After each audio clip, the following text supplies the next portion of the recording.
Please stand for the Pledge of Allegiance.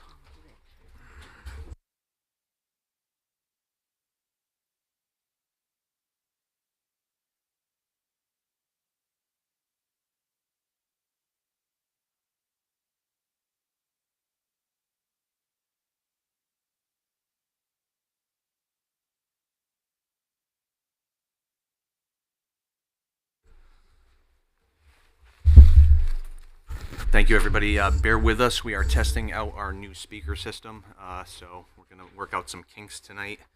Thank you for your patience. Madam Clerk, would you do the roll call when you're ready? Certainly. Councilwoman Melly Garthwaite. Melly Garthwaite, Council at Large, present.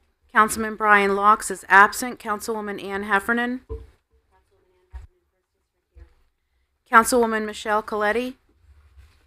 Councilwoman Michelle Coletti, 2nd District, present. Councilwoman Sarah Akbarali. Councilwoman Sarah Akbarali, 3rd District, present.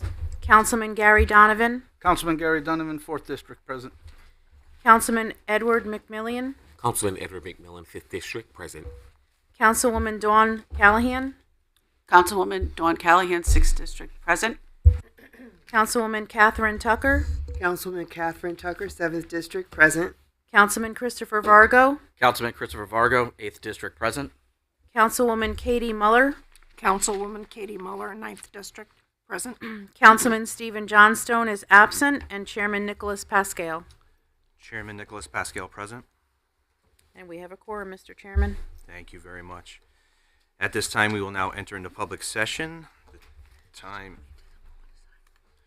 is 7:06. Would anyone like to speak before the City Council? Sir.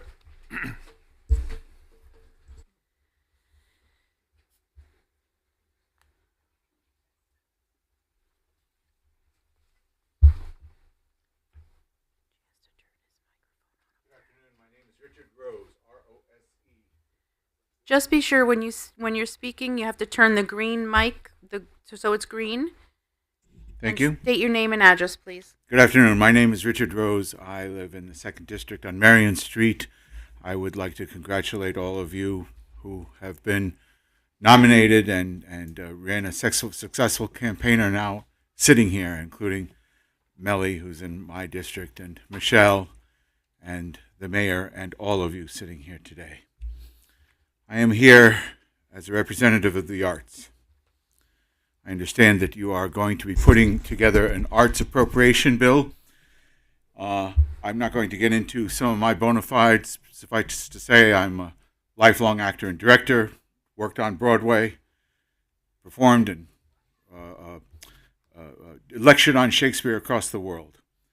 What I'm here to talk about is a short blurb that I saw in Arts West CT. Basically, it says, we've not yet received an ARPA contract that contains any support for Arts West CT, yet we are continuing to assist with the negotiations of $125,000 in micro grants for artists, art organizations, and creative businesses, hopefully to be administered soon by the Arts Council of Greater New Haven. This is, of course, much less than the $500,000 we advocated for and secured through an action of City Council last April. I'm not going to get into what those micro grants are for. I know that there are other people here who may talk about that. But I do have one question for you. How many were at the Fuse Theater's show that was very, very well advertised 2 weeks ago? How many of you were at that? How many of you in the audience were at that? This is a very, very important part of our community here in West Haven. I'm a New York actor, that's true, but I live here in West Haven, and West Haven means an awful lot to me. And the arts community means a lot to me. I'm here to speak about the importance of art in our community. Despite John Adams, and here I'm talking about the American president, not the composer, statement that he studied politics and war so that his sons could study science and commerce so that their sons could study music and painting. Whoever's controlling that, it's a little too loud for my Shakespearean voice. So, is there a way I can, I need to have it, but is there a way I can stop that? I'm sorry about that. We as Americans have never quite gotten past that science and commerce stage to art, painting, and printing. We're still not sure that the arts have a place in our society. After all, our Puritan psyches whisper the arts are so seductive, aren't they? They're far too much fun to be valuable, and they never use a textbook, do they? I mean, how can they be worth teaching our children and being part of our community if they don't come with a textbook? And worst of all, the arts, and artists especially, tend to be, so disruptive, always challenging us to rethink who and what we are, like I'm doing here today, like that question that I made everybody feel so uncomfortable about a moment ago. How can we rid ourselves of these nagging doubts about the value of the arts in the education of our children and in our lives and in our community? Well, the purpose of my talking to you here is not to charm you with an array of facts and figures. There are plenty of places to find out that information if you still need it after you hear me talk. Instead, let's examine some of our attitudes and see if we can come up with some new ways of thinking about the importance of art in our community. Lately, there's been plenty of evidence easily found in newspapers, magazines, on the web, and certainly other places about recent studies in which children who are given an extensive musical education exhibit remarkable improvements in their cognitive skills and with their grades. All of you know about these studies. There are multiple studies in which preschool students who were taught to play the piano went on to make significantly higher scores in tests of critical thinking skills. A simple web search will yield dozens of these results. Oddly enough, preschool students in the same study who were taught to type showed no such increase. Numerous additional studies have been conducted, including elementary and middle school children, high school children, even college age students. The inescapable conclusion is that it is not their fingers on the keyboard increasing the child's brain power, it's music. This should come as no surprise to you if you've kept up with the research into the human brain and how we learn. Human beings are pattern makers. That's what we do. We require that life have a rhythm. And we want that rhythm to be established in the universe, which is totally random and makes absolutely no sense. And so we make it make sense. How do we do that? We create patterns out of things we observe. We find objects in ink blots and camels and whales and clouds and Elvis's face in a plate of linguine. We organize what we perceive about us into patterns that make sense to us. If we meet with something that does not fit into the way we think things ought to work, we make it fit. We alter that pattern so that it will fit. We make the universe make sense. This urge to organize chaos into order is one of the most basic of human needs. Think of the constellations. Every single culture on this planet has looked into what surely must be the most amazing and obviously random display in our lives, the night sky, and turned it into pictures and made stories out of that, no less. This is what art does for us as human beings. This urge to organize has produced Beethoven and Shakespeare and St. Peter's Basilica and Angkor Wat, Jane Austen, the Ramayana, Michelangelo, and my daughter Emily's drawings of a whale horse on a kitchen wall. Yes, a whale horse. And it's still on my kitchen wall, and she's 27 years old. It's incredible, isn't it? It's incredible. So none of us should be surprised to find that children who are taught the patterns of rhythm and melody are better at critical thinking than those who are not, should we?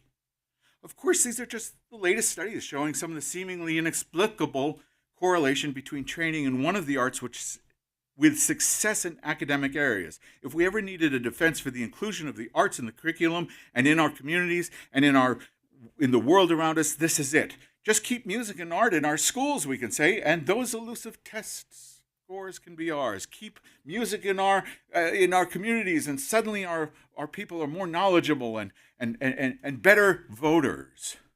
And maybe if we wave around enough sheets of paper with enough research on them, it won't sound as if we are begging, which I know that's what it sounds like, but all of this is irrelevant. I would suggest to you that this kind of thinking is a trap. I do not want my children taught to sing because it will make them better in algebra. I want them taught to sing because I want them to be able to sing. I don't want my children to learn to dance because it will help them win a soccer tournament. I want them to dance so that they can feel the joy of moving their bodies with confidence and grace.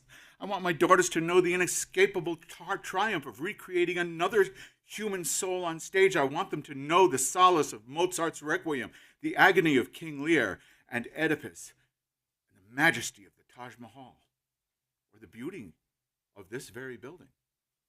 I want my children to be given that which will make them a whole human being, and that which must not only include science and reading and writing and arithmetic, technology and math, but also the ability to sing, dance, draw, paint, act, write, and play an instrument. And where they are not taught to do it themselves, I want them taught to appreciate the work of those to do. So let's be clear. The arts are valuable for their own sake, not for any supposed benefits that our children or our community or the people who live with us are, in order for any of them to get better test scores or become better citizens or live a better life. It is not that we need to include the arts to improve this, but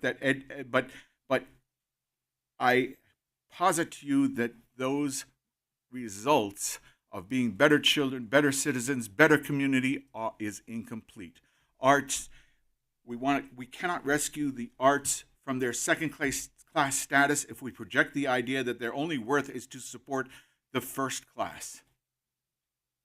It is not that algebra is the real goal. Music is only necessary to reach that goal. It's dangerous thinking. We want the arts because we want the arts in our community. I don't know how much time I have. I have more.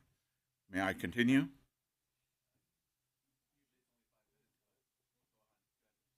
So let's get back to the basics here.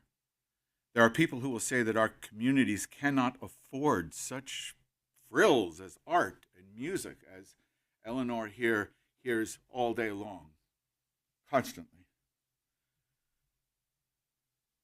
We can't afford such frills as art and music and drama in these days of tighter and tighter funding.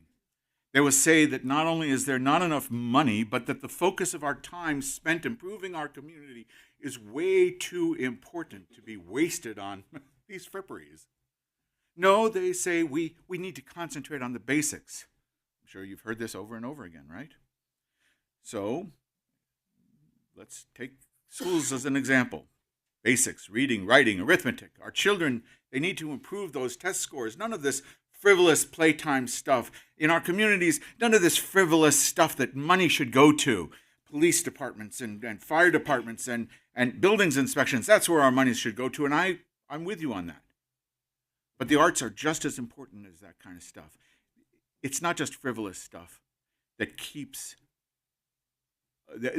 our children don't know how to read.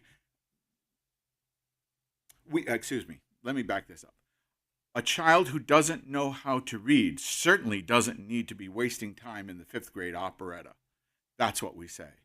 Certainly, if our fire department is lacking funding, we certainly don't want to be putting on money to go to the theater department here at Back in Time Theater last week. We don't want to be putting money into the arts show that I went to 2 weeks ago. In the face of such categorical assertion, it is tempting to drag out the correlation between the arts and critical thinking skills, and then we fling it on the table with some dramatically triumphant exclamation, as so many artists do. Aha! But that's not what we're trying to do. That's very tempting. It's tempting to point out that the arts require more attention and discipline than most subjects. It is tempting to remind naysayers that memorizing the periodic table, for example, is much easier for students who are used to memorizing lines than it is for those who aren't, or that it is easier if it's coupled with a melody. So I'm going to posit to you that every one of us in this room learned to sing and dance before we learned to read. And on that, I'm 100% accurate.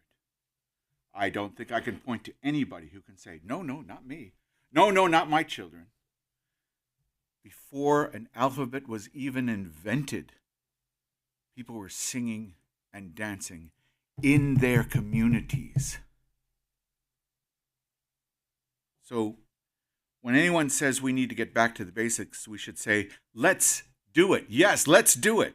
Let's make sure every child knows how to read music by 5th grade. Let's make sure there's music concerts on our town greens and theater presentations in parks and community centers and art classes in every senior home and ballet schools next to every sports complex. Let's put an art teacher in every school. Let's require high school students to be able to produce some significant work of art in order to graduate. Let's make dance an integral part of everybody's life.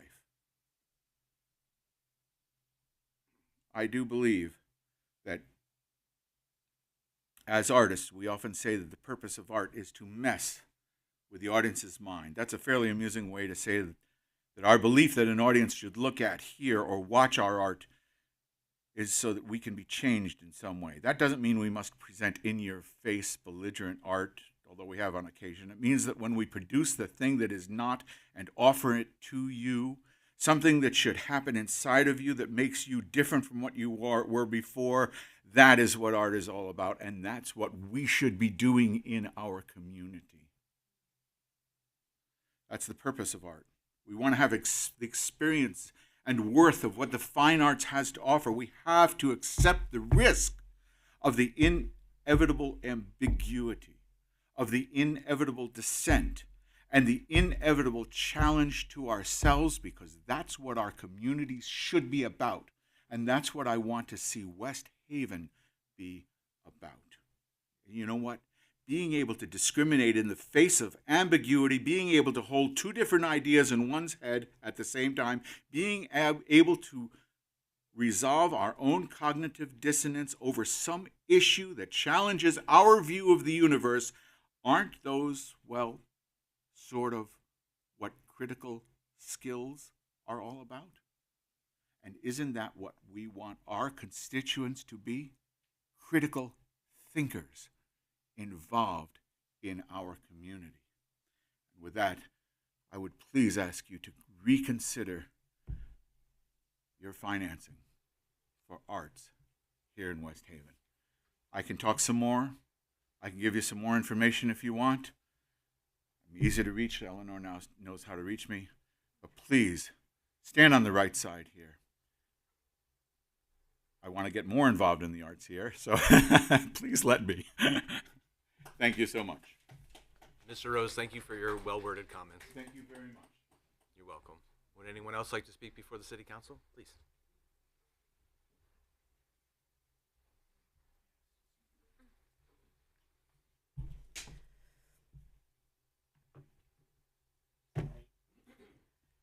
My name is Camila Guiza Chavez, and I live at 177 Chestnut Street in New Haven. And I'm here on behalf of Roya Mohammadi, a former resident of 73 Knox Street in West Haven. Exactly 1 year and 8 days ago, Roya's body was found lifeless, floating in the West River. Roya was an immigrant woman from Afghanistan, just 1 month away from her 30th birthday. She came here to study for her master's degree at UNH, where she was enrolled. She was an active and beloved community member, frequently volunteering at IRIS, the Refugee Integration Center in New Haven. I met Roya in October of 2023 when she came to seek employment at Havenly, the Center for Immigrant and Refugee Women in New Haven, where I work. She spoke 5 languages, and she showed herself to be very bright and very reliable, so we hired her as an interpreter. Our whole community grew to love her. As I came to find out later, Roya was also a victim of ongoing domestic abuse. West Haven Police Department holds records of Roya's abuse by her uncle, whom she lived with, dating as far back as 2021. After a violent encounter with her uncle at West Haven Beach, a restraining order was issued against him, which he violated in July of 2022 and was subsequently arrested for. After that arrest, Roya clearly stated to the victim advocate that she feared for her life. Roya sought refuge in October of 2022 at a domestic violence shelter for 2 months until she reached the time limit of residence there and had no choice but to return to live with her aunt and her abusive uncle from December of 2022 until the day she died. Meanwhile, Roya was doing everything in her power to escape her abuser. In January of 2023, she finally received a green card and a social security number. In April, she was set to start an internship at Clifford Beers Community Care Center, One of my last memories of her was talking about her visions for her future and telling the women around her to never lose hope because she had learned from her life experiences that anything is possible if you believe in your dreams. But on February 26th, she didn't show up for her work at Havenly. After several days of being unable to contact her, we reported her missing. On March 3rd, I received a call from West Haven Police Department informing us that Roya's body had been found in the West River. Now, imagine that your daughter or your sister, the pride and joy of your family, had gone abroad to pursue her studies, and you worried as you watched her go through many struggles, but slowly were seeing her reach independence. But one day her phone goes offline and you can no longer reach her.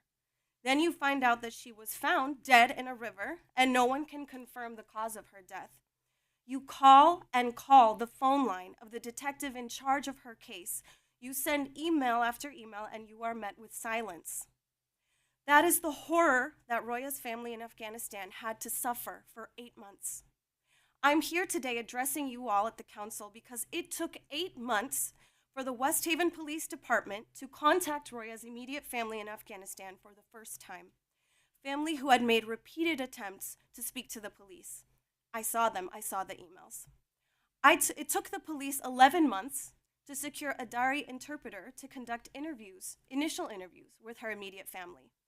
The first detective who was assigned to her case, Jonathan Sarasi, grossly and violently mishandled the investigation into Roya's death, completely ignoring countless attempts to reach him by her closest relatives, losing critical evidence such as camera footage and witness testimonies, and was quick to blame Roya for her own death despite the well-documented history of targeted abuse that she experienced. I have it right here. Seeing this, a group of us organized by a women's advocacy organization called Vivan las Autónomas came together to push for justice for Roya. First, we contacted Chief Perno on April 24th, 2023. No response to our request for a meeting. On May 13th of 2023, we emailed former Mayor Nancy Rossi. No response. On June 26th of last year, I emailed Mayor Dorinda Borer, at the time in her role as state representative. We received no response. At Mayor Borer's inauguration, we again approached her with our concerns and pleaded for her support in holding the police accountable. As mayor, we hope she will fulfill her duty in caring for the lives and well-being of all West Haven residents, including Roya. Only in the winter of last year, after months of protesting and calling media attention to this case, was Detective Sarasi removed and replaced by 2 new detectives. It is clear that the investigation only really began with the recent reassignment of Roya's case, meaning that we have lost a year's worth of time and critical evidence. It must be mentioned that the only known eyewitness to Roya's final moments was her aunt, who was tragically killed in a car accident on Boston Post Road this past November. In what kind of a city is a woman found dead in a river and her family goes unresponded to for 8 months? In what kind of a city is a detective who was assigned to a domestic violence homicide case allowed to lose a year's worth of evidence due to negligence and not be held accountable? What kind of police department with an annual operating budget of $10 million can justify not being able to provide an interpreter crucial for a murder investigation? Roya deserved her life and her death to be taken seriously. Every woman living in West Haven deserves to know that if her body is found dead, especially after a known history of violence, her death will be investigated to the fullest extent of the police's power, and not only that, but that her elected officials will care enough to ensure that this investigation is carried out. What is West Haven doing to protect survivors of domestic abuse? There are many women and victims who, for understandable reasons, never report their abuse, but Roya was not one of them. Roya was loud. Roya sought support from authorities in this city. Roya's abuse is known from start to finish by this city's police department. I can hand you a copy of the records. And still, she didn't survive. And still, we can't get a proper investigation from the beginning. This should be cause for alarm and immediate action for anyone who claims to care about the lives of women in your city. March 3rd marks a year since Roya's passing, and in honor of her 1 year anniversary, I know she would have been here today advocating for other victims if she could be. I ask that you reflect on what I've shared with you tonight and consider what steps you all can take to ensure there is not another Roya. And I ask that we take a moment of silence. We take 60 seconds of silence in honor of the 1 year anniversary of her death. Please join me.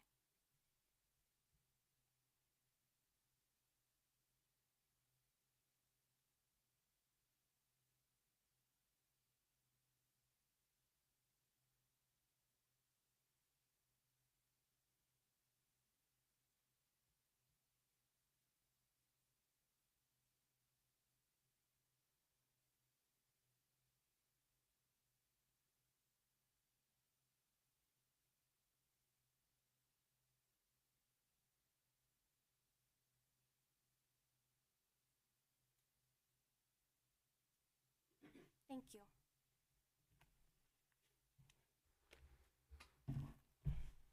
Thank you for that information. Would anyone else like to speak before the City Council? Yes, please.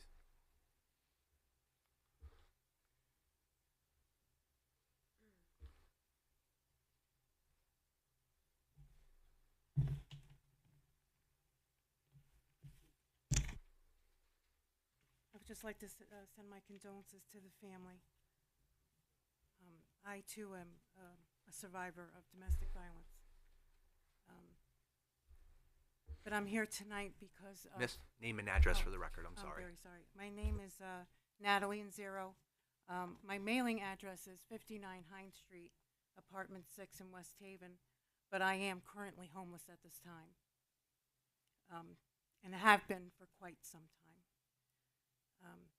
So the arts is extremely important, and I'm here tonight to tell you why. And it's and what this gentleman has says gives great meaning, but there's also another side to the arts that people are not aware of, or they are but just push it to the side. I am a local artist, a lifetime resident of our great city of West Haven. I currently have artwork up at the Ora Mason Library until the end of this month. Last Monday night was my reception of the exhibition, which went fairly well, but could have gone over and beyond our expectations. And I say that because every day countless children and adults face a losing battle head on with limited access to the arts and a hope for a better future with creativity in their hearts and nowhere to express it. I have witnessed firsthand how expression of one's feelings from pen to paper causes a change of events from thinking suicide to self-worth. Because as you sit down, you go deep inside yourself and you put your feelings into words on that paper instead of on your mind. The paper becomes a safe space to empty the bad hurts, the shame, and sometimes the loneliness. I am just that artist, as well as thousands that have gone before me and many that will go after me. So you see how crucial funding is to keep the arts of any venue alive and running.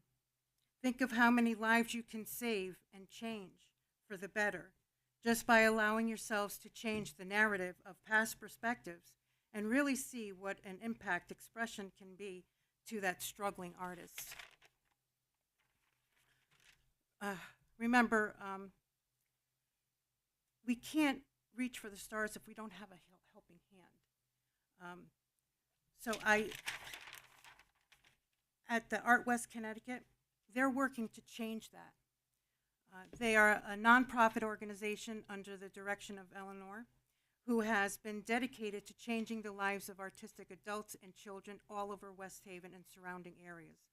Art West Connecticut provides many programs and resources for the struggling artist. We don't just want to treat the symptom, but instead face the root cause of the lack of funding and how art is viewed by today's society. This will be a losing battle if we're fighting it over and over on our own. We are always looking for individuals and communities who share our vision and drive to build a better world where everyone has the chance to reach for the stars. So if you're ready to change the narrative and the past perspectives, I think we can work together to change people's lives. And and with people with domestic violence. The victims of these families of domestic violence are at the hands of someone that could have been changed by the arts, by expression, by getting out the bad, by putting it someplace where it won't hurt another person. It's extremely important. Extremely important. I can't emphasize that enough. People who are in pain, people who hurt people, are people who've been hurt themselves. And the arts is a positive way to express that, to get that out, whether through pen, through painting, photography, dancing, singing, whatever it is, whatever you can create. If something's not there, then miraculously it's there. You tend to feel good about yourself. You have a different perspective about yourself now. And that can change your journey altogether. So please keep that in mind when you come to decide about the funding. And it won't just change the arts, but it can change the world. Thank you. Thank you for your comments. Would anyone else like to speak before the City Council? Please.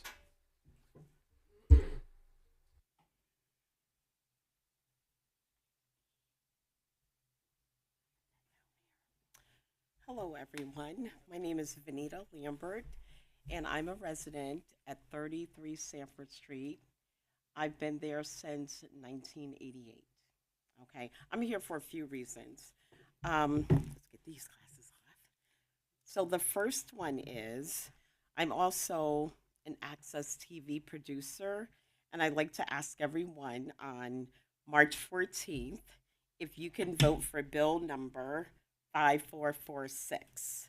It's the E&T committee to keep Access TV and low-income internet access for families that cannot afford it.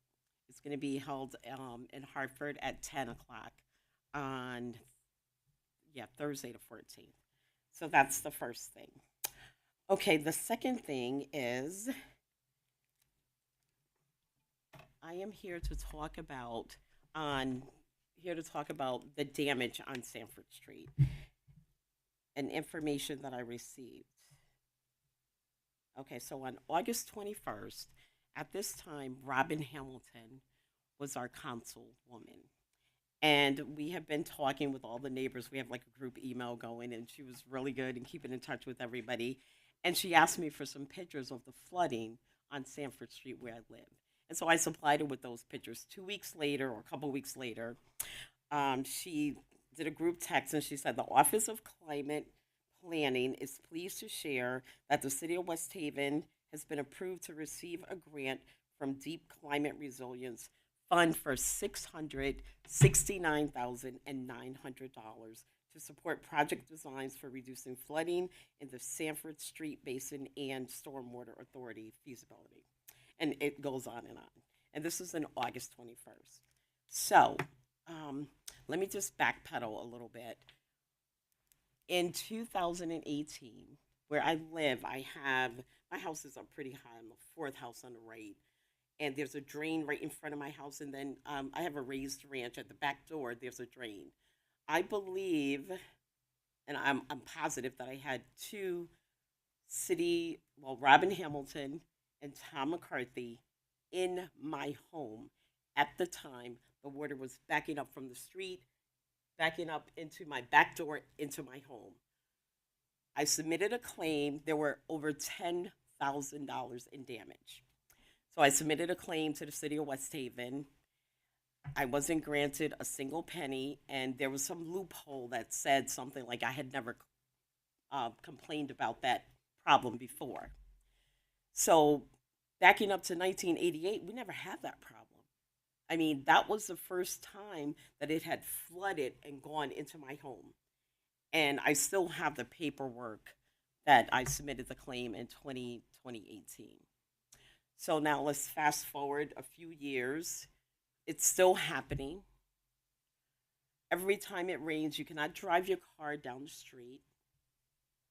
And so I would like to know when and or if this $669,900, is going to show up. There's been no progress. Every time it rains, it backs up. I have pictures that I can email anybody that wants them. And we're stuck. So I was offered, at the time the water was coming into my house, a stopper to put in my back drain. That's not a fix. That's what I was offered by Mr. Tom McCarthy. That's the best he could do at the time. The water was just pouring in. And he, recommended that we put some kind of, it was like a tub stopper, but, of course, a mechanical one to stop the water from coming in my drain. But the drain is at the back door to drain the water when it rains. So it would have come in anyway. So my request is, can someone, and I can go back decades of letters that I've sent to the city of West Haven regarding, I was there when the gas stations contaminated my well. I had a 400-foot well, never had a water bill or anything. And I was one of the few, I was pregnant at the time. I didn't want to be bothered, so I didn't sue anybody. And plus, it's the town that I live in.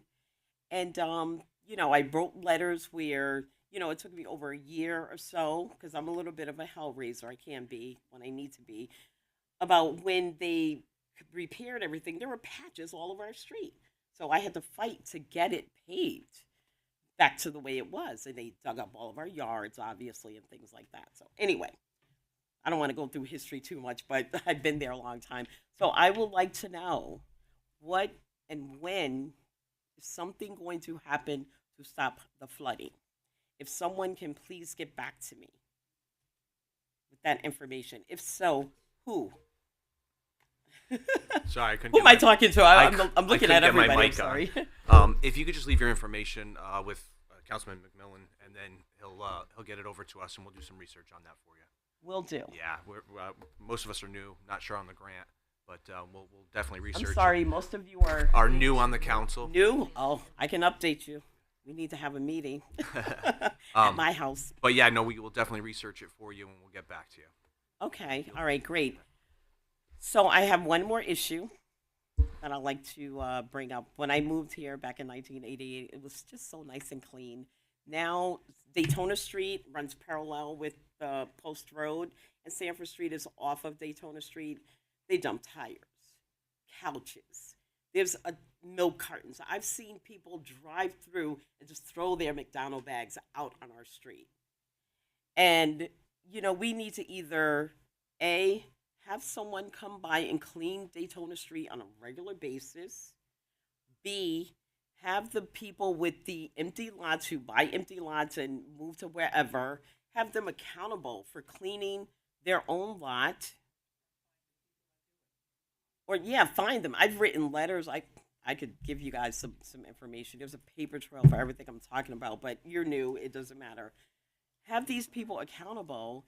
And not only that, there are people that live in the area with junk in their yard. I mean, do we have some kind of city compliance where, if you have too much junk, clean your yard. We get free bulk pickup. There's trash laying there. And I'm an independent Medicare and insurance agent. I throw a big fish fry barbecue in my backyard. And my neighbors, there's junk everywhere. Mattresses. There was a toilet on the deck. And it's just ridiculous. So that's my third complaint. But the main one is the water. And so please vote for that bill. Thank you very much for your time, everyone. Thank you for your comments. We will definitely. And I want to say the arts are really very important. During my show, I do, I interview a few people, and it's Access TV, and I've had like Dr. Charles Gordon. There's a lot of retired doctors that collaborate art with after-school programs to get the kids to express themselves through art and music. So it's really huge. But thank you very much. Thank you for taking your time out. Would anyone else like to speak before the city council? Eleanor?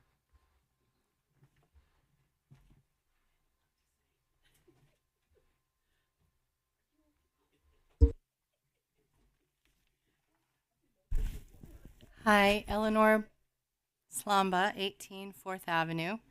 And I come with some factual updates that I hope will be taken in the spirit of moving us forward in concert with the new administration for arts and culture in West Haven, and in respect for the passion, and I'm humbled by the artists who took time out to come and express that tonight. There is so much vitality in West Haven that has found cultural expression already, and there's still so much that we're learning as neighbors about each other through arts and culture.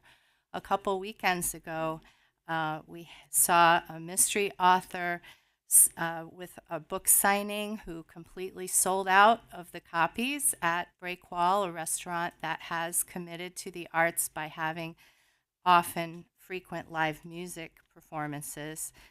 We had Fuse Theater produce and present The Gospel According to Broadway, which was a rousing concert that literally had people crying in the aisles.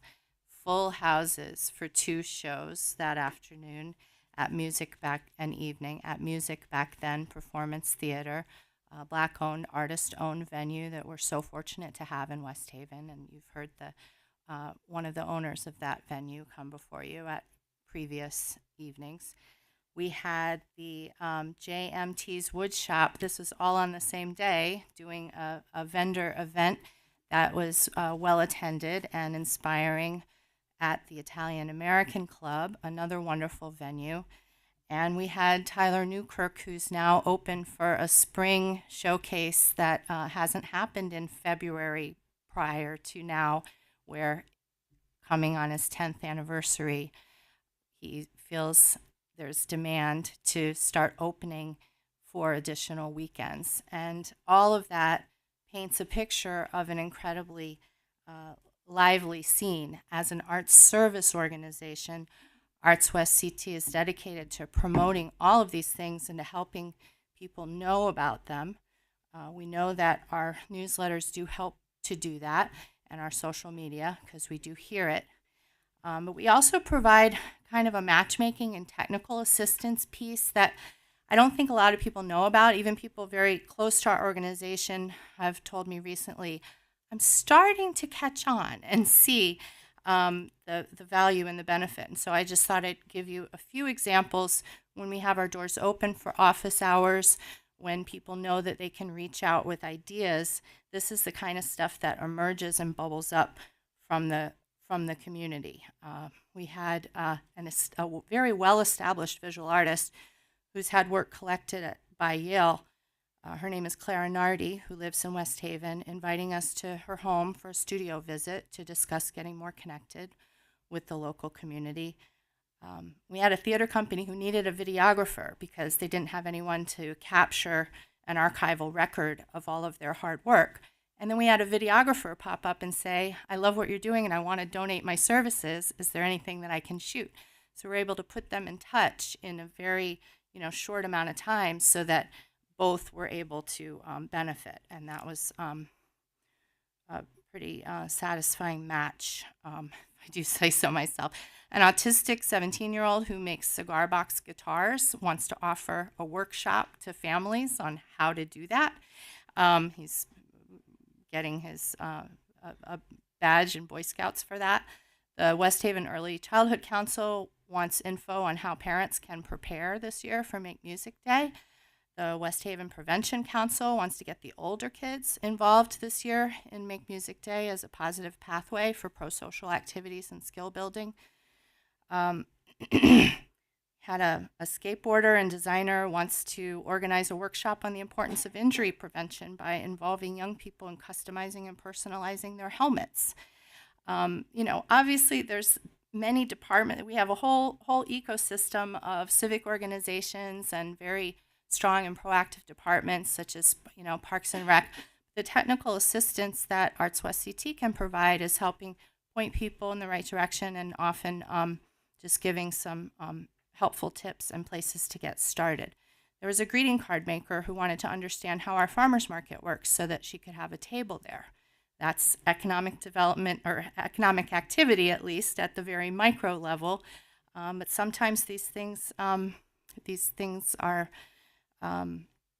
pathways beyond what we would expect and are certainly valuable in and of themselves.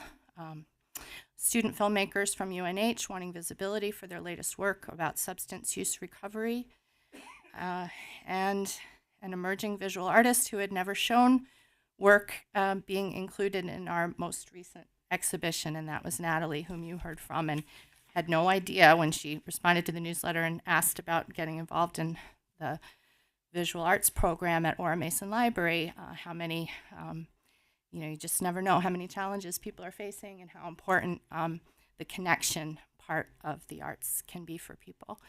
I'm proud to say that every single exhibition that we've produced at Ora Mason, and they're wonderful partners, and we rotate those every couple of months, has sold work. And libraries aren't always necessarily like big selling venues for work, but we do have that appetite here and that desire to support. And that comes out there and has been a wonderful thing. And thank you, Mary Bohr, for coming to the exhibition on Monday. So the list goes on. People do continue to see the value in that community level building that we do. I wanted to clarify a couple of things from a city council meeting that I wasn't here when it was said that our the ARPA application that we submitted was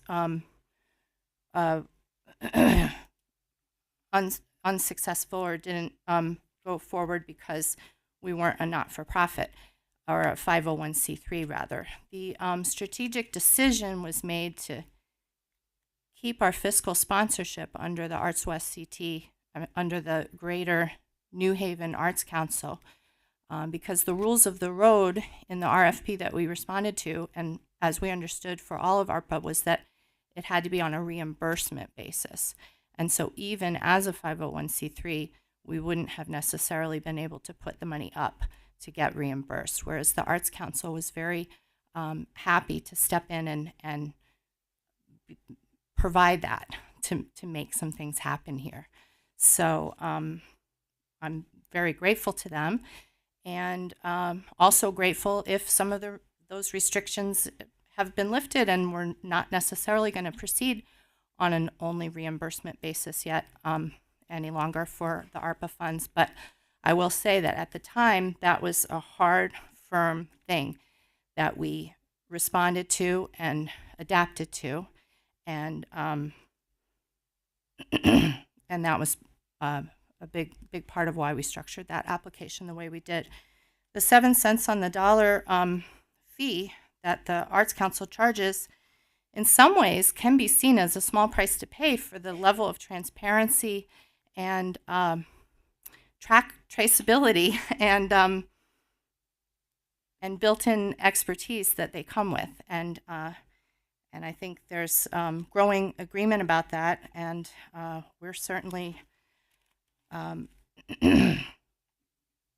working towards a contract that will be between the Arts Council of Greater New Haven and the city for the micro grants, so that we can assist organizations that have great ideas, artists who are trying to keep body and soul together, and creative businesses who have chosen to invest in West Haven to really bring their best out and be seen together as the strong and vibrant community that we know that we are.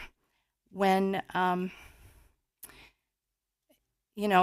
times, perhaps government can be heavy-handed in picking winners and losers in various policies. And I think when that happens, inevitably, there's a suppression of expertise, creativity, vitality, and we need that in the city. So I'm very much looking forward to having good news to report very soon. And April 6th is a Clean the Closet fundraiser for Arts West CT. This is if you're gathering things that would normally be going to a thrift store. You can drop them off to us. We get paid by the pound, and that funding is going to go straight to Make Music Day this year. And we're very happy that the Rotary Club is chosen Arts West CT to be one of the beneficiaries of its auction this spring, and that's on April 16th. So I told them I would promote it as one of our events. So I want to give everyone here the heads up, and everyone who watches the recording, that all of these pieces together fit into a very vibrant picture. And I will stop talking now. Thank you. Thank you for the information and those comments. Did you say that was April 6th or 16th?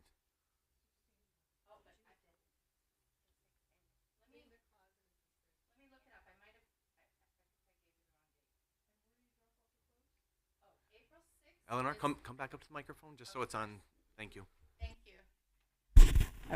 I don't remember numbers very well by memory, so I'm glad you're giving me the chance to look this up. Clean the Closets is April 6th, and the drop-off is right behind our offices in the parking lot. We'll have trucks and just load everything right up in the trucks.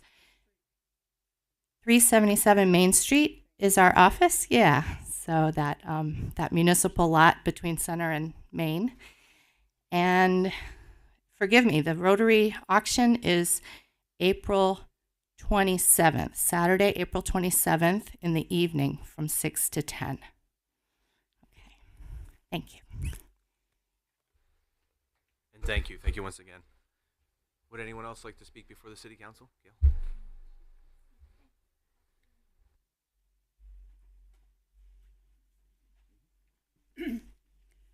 My name is Dale Isla, 90 Honey Pot Road. I have asked on a few occasions about NIP money, what it's used for. To the best of my knowledge, the parking lot in back of Old Silver's Pharmacy is city-owned. My husband and I had to use that parking lot the other day, and to the best of my knowledge, we've seen at least 60 to 80 NIP bottles. My question is, shouldn't this be cleaned up? Shouldn't the NIP bottles be cleaned up? I would think so. Thank you for your comments. Would anyone else like to speak before the City Council? For the second time, would anyone like to speak before the City Council? Mr. Brown?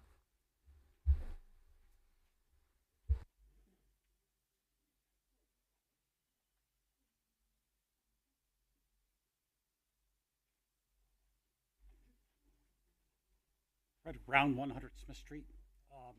Normally to the left of me, we see a plaque, which are the names of the brave soldiers who sacrificed their lives so we could stand up here. I noticed at the Economic Development Commission meeting that it was missing. It's still missing.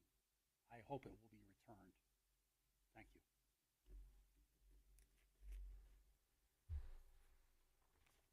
Thank you for your comments. We'll look into that. Would anyone else like to speak before the City Council? For the second time, would anyone like to speak before the City Council? For the third and final time, would anyone like to speak before the City Council? Public session is now closed at 7:58. All right. At this point, we will convene the March 11th regularly scheduled council meeting at, we'll call it 7:59.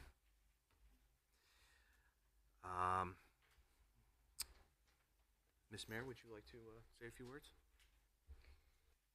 Yes, thank you. Thank you for allowing me a couple of moments just to talk about someone who passed away yesterday who's been a great member of our community. And I'm going to ask if we could have a moment of silence, if we could all just bow our heads for a moment so that we can remember Coach McCarthy, Ed McCarthy, who was for many years West Haven's football coach, also a gym teacher.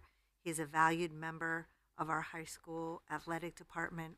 And more than being a coach, he really worked with the youth in our community to give them the opportunity that they normally wouldn't have had, by helping them to learn what it means to be a team, by building their confidence, by making them showcase, allowing them to showcase their talents, went above and beyond, not just coaching, would pick the students up that didn't have rides would work with the families to make sure the students did well in school as well. So somebody like that has encouraged our youth to come forward and always bring out the best in them should certainly be recognized. He was widely respected, a great family man, and a friend to many of us. So I just want to say rest in peace, Coach. Your Blue Devils love you.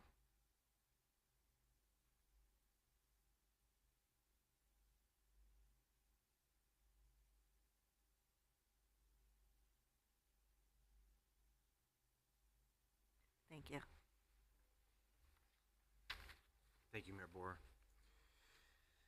Also, tonight we have an amendment to Communication C from the January 22nd, 24 agenda, which is in finance. Can I have the clerk read that into the record? Sure. The amendment will be Communication C from the January 22nd, 2024 agenda from Mayor Dorinda Boer regarding a request for a revision of the City Council Administrative Assistant job description. And we'll just need a motion on that. Do I have a motion for that amendment? Sorry, Do I have a motion. second? Acquarelli? Any discussion? All in favor? Aye. Any opposed? Any abstentions? Motion carries on the amendment. Gotcha. Thank you. Thank you. At this point, we'll have the council clerk read actually hand out the communications. Oh, I'm sorry, I missed that. That's my fault.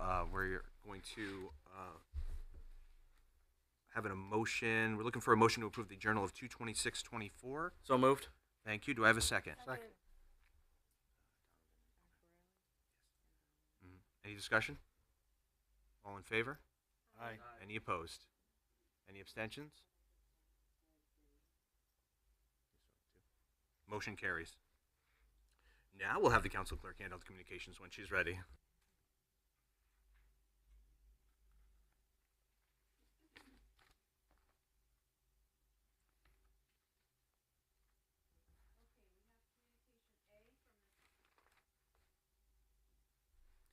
Communication A from the tax collector regarding overpayment refunds for March 2024, which will be filed with tonight's minutes. And I just wanted to say, in the interest of transparency, Green Law is on the list of receiving funds on behalf of clients, and that our councilman Vargo just wanted it to be known that he is an employee of Green Law in the interest of transparency. And we have Communication B from Joseph Perno, Chief of Police, regarding animal shelter donations, which will be assigned to the Finance Committee, Chairwoman Akbarali. And Communication C from Mike Agello, Deputy Corporation Counsel, regarding the transfer of city-owned property located in front of 22 2nd Avenue, owner Melissa Garthwaite, and 26 2nd Avenue, owner Michael Brindisi, being assigned to the Public Lands Committee, Chairman Donovan. And that concludes our communications for this evening, Mr. Chairman. Thank you very much, Madam Clerk.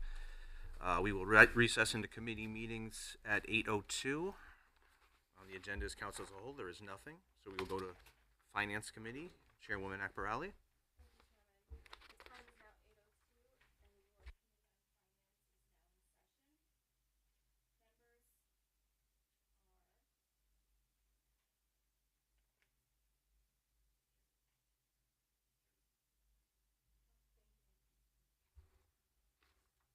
Committee members are Councilman Vargo, Councilman Locks is absent, Councilwoman Tucker, and Councilwoman Garthwaite, who is filling in temporarily for Councilman John Stone.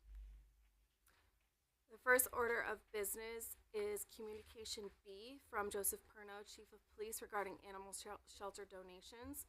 I'd like to open this up. So moved. Thank you, Chair. Thank you, Councilman. Do I have a second? Thank you, Councilwoman. Any discussion? All those approve? Aye. Any opposed? Any abstentions? Motion carries.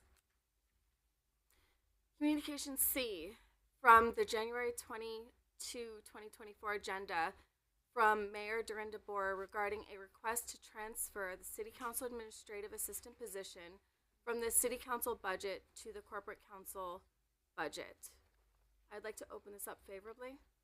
Motion to approve? Point of order. Yep. Let me get you the right want me to read- language. We just Absolutely. amended it, so I'll just reread the language. Thank 'cause you. It's not on anybody's agenda. Just okay. So that that communication will now read Communication C from the January 22nd, 2024 agenda from Mayor Dorinda Boer regarding a request for a revision of the City Council Administrative Assistant job description. Thank you so much. Sorry about that. No, It's just not not at all. typed anywhere else. Thank you. I'd like to open this up. So moved. Second? Thank you so much. Does anybody have any questions regarding this matter? Councilman Garthwaite? Yeah. It's being moved to Corp Council, you said? Yes. Okay, thank you. You're very welcome. Any other questions? I'd like to open this up to the entire council. Anyone on the council have any questions? Seeing that there aren't any, all those approved? Aye. Any opposed? Any abstention? Motion carries.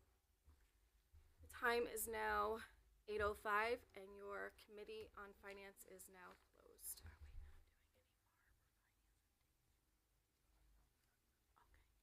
Thank you very much. You're very welcome. Moving on to public lands, Chairman Donovan. Thank you, Chairman. The time now is 8:05. Committee on Public Lands is now in session. Members present are Councilwoman Callahan, Councilwoman Coletti, and Councilwoman Garthwaite, temporarily filling in for Councilman Johnstone. We have before us today Communication C from Mike Agello, Deputy Corporate Counsel, regarding the transfer of city-owned property located in front of 22 2nd Avenue, owner Melissa Garthwaite, and 26 2nd Avenue, owner Michael Brindisi. Excuse me if I hacked your name up, sir.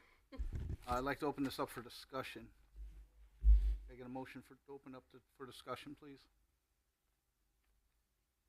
Was that Callahan? Yeah. Second? Thank you. All right, so Mike, thank you for coming up. This piece of property was West Haven owned and still is West Haven owned, correct? Yeah, it was the street. So what happened was when Beach Street was reconfigured and raised, the consequence of that was that the end of 2nd Street near Beach Street got reconfigured to accommodate that, and it created kind of this little island in front of these two pieces of property. So what the owners of the piece of property are looking to kind of incorporate those two new parcels, which are sliver parcels, they serve no purpose to the city of West Haven, into the lots. Good, perfect. Yeah, I have no issues with that at all. But does anybody else have any on the committee have any discussion on this? Well, Councilwoman Garthwaite obviously is one of the owners. I would suggest that you would recuse yourself. Yeah. Yeah, she will when the Yes. time be. Yeah, I'm filling in for Councilman Johnstone. I am one of the owners, so I will be abstaining. Well, we won't be voting today anyways. It's got to still go to public hearing. Anybody from the council want to discuss any of this? Nope. All right, seeing none. So I need Michelle, if you, Councilwoman Coletti, if you wouldn't mind taking back your second. Councilwoman Callahan, do you mind taking back first? Chairman, I would like to request a public hearing for March 25th at, I can't say 6:59, so I'll go 6:55 p.m. Thank you. The clerk's setting that up. With that, your committee on public lands is now closed at 8:08. Perfect. Thank you very much. We are now reconvening the council as a whole as at 8:08. Moving on to unfinished business, seeing there is none. We will. Actually, I don't know if we go on unfinished. It might be unfinished. I was asked last meeting if there was any update on Style School. So was that be considered right? Who asked for the update? I asked for an update on the last meeting. Okay, yes, unfinished Right? business then. Yep. Okay. So, sorry. Do we have any update from anybody? I guess I'm the person to give the update. Thank you, Mayor Mayor. Boer. So Style School, as you know, had gone out to bid previously. There was a purchaser, and for a certain amount, but the purchaser, it was the hydroponic farm, was looking for a $10 million community investment fund grant to move forward, which is just really was not feasible to get a state grant for $10 million for that project. They had asked when I was state rep to help with that, and we had a lot of priorities in the city, and and speaking with the rest of the delegation, we just couldn't do that. So when I came into office, I looked for the records. Finding some records have been a difficult task. I'm going to be honest with you on a lot of projects. So we had to look to see what the abatement is for the building before we go back out to bid, because obviously it's an old building. There's, it's a dirty building, and that cost is about $1 million. We found out. So we have to make a decision if we seek brownfield grants and try to abate it ourselves in order to sell it for a more market value amount, or we put it out to bid again. There have been about 4 organizations that I have spoken with that are interested in potentially purchasing it. Whether somebody purchases it or not, $1 million has to be put into it prior to any rehabilitation. So we're just kind of debating if we put it out and somebody purchases it, they're going to ask us to help with the abatement. So we would need to get a grant to do that because we're not in a position to help abate it for somebody who wants to invest there. So I would say we're probably going to go back out to bid. I'm actually going in there this week to do a video with Public Works to if somebody wants to. Whose district is that? Is that your district? Okay. If you want to come along. Everybody can't come along because it's in really, really rough shape. Got to wear masks. But we're going to go in. We're going to check it out. We're going to videotape it. We have the report on the environmental now. So we're probably going to go back out to bid. But we have to craft it in a way to let interested parties know that what the price tag is and that they'll be responsible for that. You don't think we'll be putting it out to bid next meeting, right? Should we wait? Should I wait on that RFP?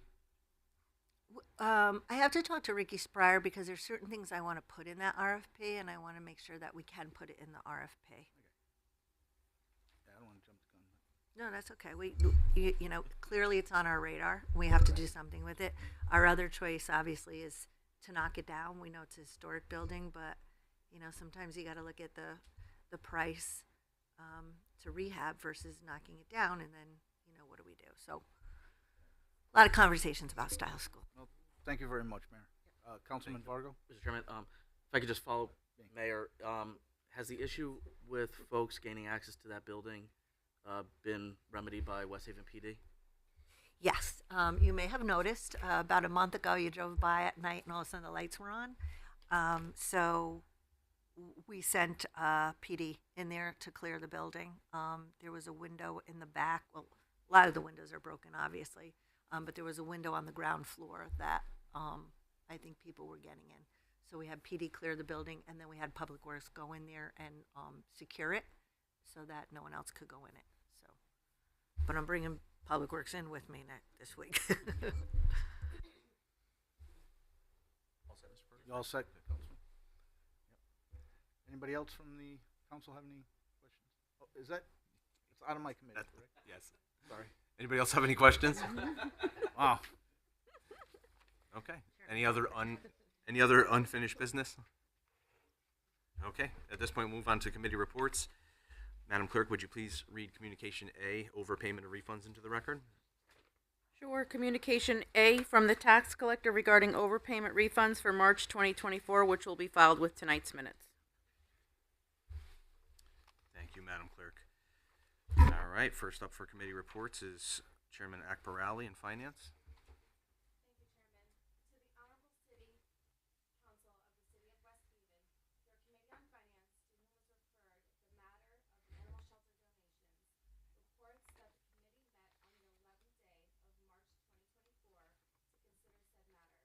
It is the, thank you. It is the unanimous opinion of the committee that the following motion be presented. Resolved, the West Haven Police Department has received the following donations totaling $450. The animal shelter per Connecticut Statute 7-148C, 3A and B, and General Order 98-04. We are forwarding these donations for approval. The City Council of the City of West Haven hereby approves the animal shelter donations to be deposited into the animal shelter donations account number 1010000-28285. Kathy Healy, $25. Margaret C. Anderson Living Trust, $50. Joanne M. Farnan, $50. Suzanne DiBiase, $25. Marion D. Roy, $50. Charlene J. Karpinski, $50. Florence L. Palermo, $25. Sharon N. Molster, $100. West Haven Lodge of Elks, $75. Total $450. I so move. Very much. I have a motion to approve a matter regarding animal shelter donations. Do I have a second? Second. Any discussion? All in favor? Aye. Any opposed? Any abstentions? Motion carries. To the Honorable City Council of the City of West Haven, your Committee on Finance, to whom was referred the matter of revision of the City Council Administrative Assistant job description, reports that the committee met on the 11th day of March 2024 to consider said matter. It is the unanimous opinion of the committee that the following motion be presented. Resolved, whereas in order to ensure proper oversight and utilization of City Hall employees, Mayor Darinder Borer and the Chairman of the City Council recognize the need to revise the City Council Administrative Assistant position's job description. Whereas the Mayor, the Chairman of the City Council, the Office of Corporation Counsel, and the union have all agreed that the City Council Administrative Assistant position shall remain a 35 per hour week position. Now therefore be it resolved that the amended job description for the City Council Administrative Assistant is approved. Be it further resolved that the City Council Administrative Assistant shall allocate 25 hours per week to the Office of the City Council and 10 hours per week to the Office of Corporation Counsel, unless otherwise agreed to by the Corporation Counsel and the Chairperson of the City Council. Be it further resolved that the requests for personal time shall be approved by the Corporation Council and the Chairperson of the City Council. Be it further resolved that the Corporation Council and the Chairperson of the City Council shall discuss and agree to any and all disciplinary action prior to the implementation of any such action. Be it further resolved that no request made by any member or members of the City Council to its administrative assistant shall be overridden, superseded, or otherwise reversed. I so move. Thank you very much. I have a motion to approve a matter regarding a revision of the City Council Administration position. Second. Any discussion? All in favor? Aye. Any opposed? Any abstentions? Motion carries. That concludes finance. Yes, it does. So, Thank you very Perfect. much. Thank you. Moving on to public lands. Councilman Donovan. Thank you, Chairman. Communication C is going to be, we're having holding a public hearing, requesting a public hearing for 6:55 p.m. on March 25th, 2024. Perfect. So Get that entered. scheduled. All set? Gotcha. All right, thank you. Action on ordinances previously presented. There are none. Any council liaison reports this evening? Go ahead.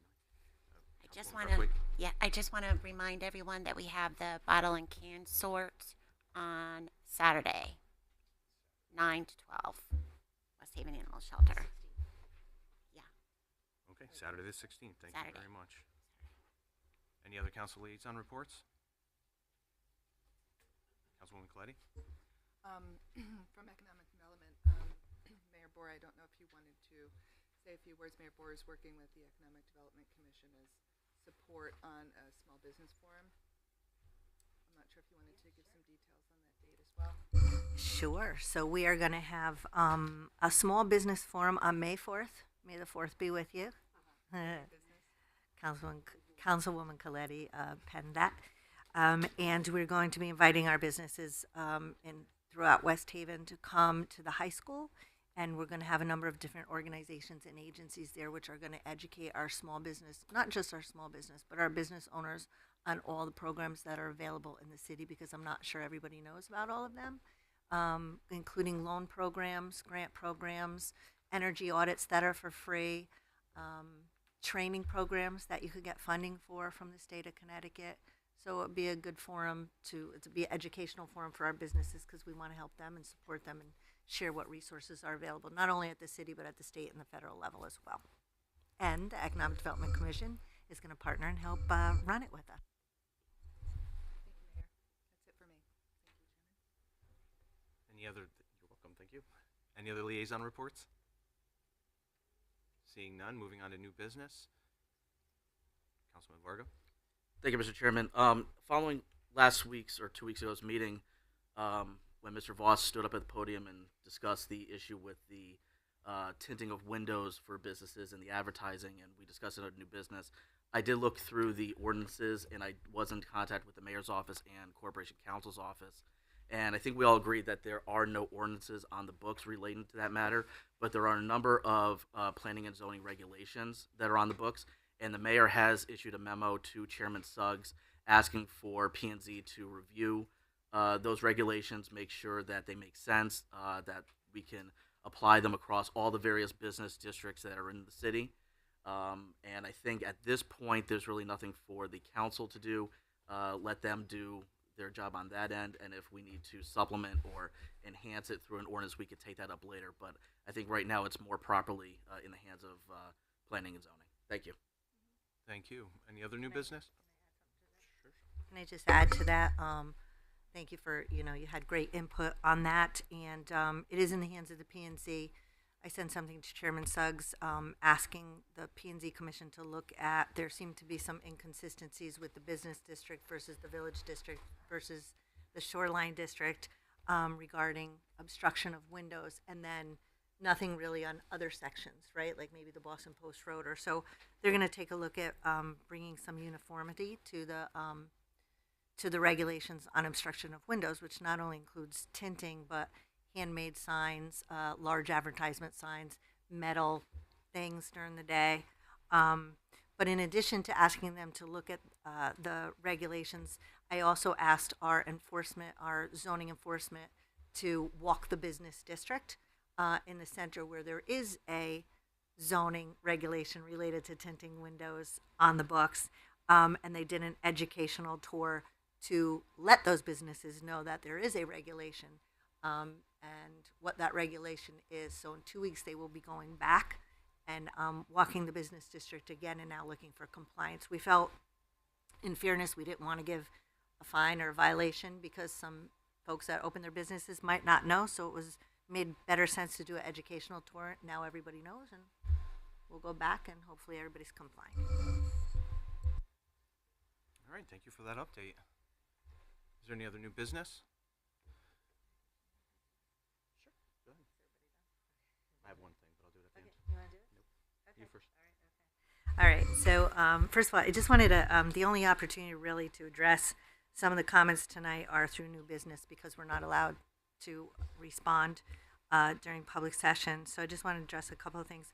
First of all, I want to thank you for always advocating for, justice for Roya and your strong commitment to making sure justice is served. I do want you to know that when the organization reached out to me as a state representative, I did talk to Chief Perno, and he told me it was an active investigation and couldn't share the details. I also reached out to the Coalition of Domestic Violence. I spoke with Megan Scanlon at the time. They too couldn't share any details with me for obvious reasons. And then upon becoming mayor, I inquired of the chief again, and he said it was an active investigation and couldn't share the details. So when it is an active investigation, the police department can't share the details with us. So really our hands are tied until we see some information that gets released from the police department. So we do want you to know that we take domestic violence very seriously here in West Haven. and we want to thank you for continuing to come forward. And when we learn something, we will be certainly share it with you. I also want to talk about the NIPS. Let you know what we've done with the funding. We bought a sweeper. I think that was in the fall. That was before my time. I think that was a great purchase. And then we just put together a contract for Big Bellies. Those are compact trash receptors. So the city ordered all new trash cans throughout the city, more attractive ones, but the Big Bellies compress the trash. And we ordered, they're doubles. We ordered 10 doubles. One is recycle, one is trash, and they compact it. They continually compact it so that we could fit more. So the map, we put together a map. It's subject to change, but I think there's 4 going along the beach because we see a lot of trash there because of the seagulls during the summer. 3 going along Campbell Avenue, and then 3 going up in Allentown. I think we ordered 11, but they're pretty expensive. So, but thankfully we have that NIP money, and quite frankly, when the reverse vending machines can figure out how to accept NIPs, then it makes sense for us to be able to return our NIPs. But the machines can't take the NIPs. And as you know, there's a bill in front of the legislature right now whether to ban NIPs or not. So that's just on NIPs. I know the woman, I didn't catch her name, that was talking about Sanford Street.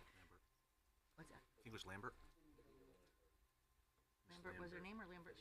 Oh, Vanita. Okay, sorry. 2 things. Sanford Street, yes, I know it well. There 2 things she asked us to vote for, Bill 5446. As you know, we don't vote for legislation, but it's about access, and I would encourage us maybe to write to our state reps and our senators to ask them to support that bill because it is a good bill. And Sanford Street just was on my desk last week to sign. It took this long to get it back from the state of Connecticut. Deep is about 8 months behind on all of their contracting. So we signed it, I think it was last week. I don't know, the days blur. That's not going to happen overnight. That's a really big project. So they're going to do that $600,000 to do that whole area. So we'll keep you posted on that. Hang on. Money.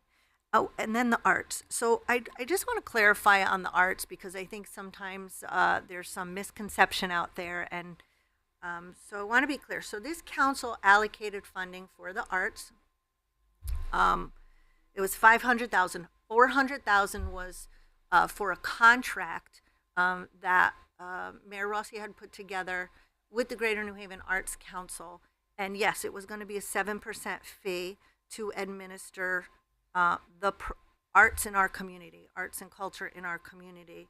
In addition, there was some overhead built into that as well, utilities and rent and insurance, some other aspects. So when I came on board, I looked at the contract and I felt that, yes, I wanted to work with the Greater New Haven Arts Council because they have the structure in place. They have done grants before. So I said, let's continue with the micro grants program, which is $125,000. But the remaining funds, I think we as a city can determine how to use those funds. I don't know that we have to pay an administrative fee to manage our funds. I think we can, put together our ideas of what we want to do. Since then, I've talked to the New Haven Symphony, who's going to come around holiday time. I've talked to upgrade some of our concerts. I've talked to individuals, including Trinae, about potentially doing plays on the green. We talked about bringing movies back. So there's a lot of activities that our residents have been asking for that we can do across the city, and I think we have the ability to do that. So, when we're always trying to look to save funds, I think, I don't know that we need to pay an administrative fee to do that. I think we could do that, and we are going to put that entire $400,000 out into the community. And as a matter of fact, by not signing the contract, we'll be able to put more out into the community because less will go to overhead. So that's that on the arts. I think we'll be able to, and the $125,000 is going before the next MARB meeting to be signed, because they have to sign that contract. And then there will be grants that will be available to artists in the community. Thank you. Thank you. I just wanted to say that I do appreciate that you do say these things in new business, because I think it lends to transparency and it gets information out there that people wouldn't normally get. So I do appreciate that you do answer some of these questions and give us information that we wouldn't normally get. Okay. Any other new business? So I talked to Steve Johnstone today, the councilman from the 10th district, and we had the conversation because when Chris and I had visited him, I said that I wouldn't say anything without his permission because it's of a personal nature, but he wanted to confirm that he did have a heart attack at 37 years of age. He's on the mend now. He considers himself very lucky, and he encourages people to pay attention to their heart health because he never would have thought at 37 he would have had a heart attack. This is compounded with the fact that his wife is due soon with their second child. He's glad he's okay. We're glad he's okay. And his goal is to be back with us by the end of April. So he's doing pretty well. And so for those of you watching at home, especially on Jones Hill Road, we want to say get well soon, Steve, and prayers to you and your entire family. With that, if there's no other new business, motion to adjourn. Second. All in favor? Aye. Any opposed, any abstentions? Motion carries.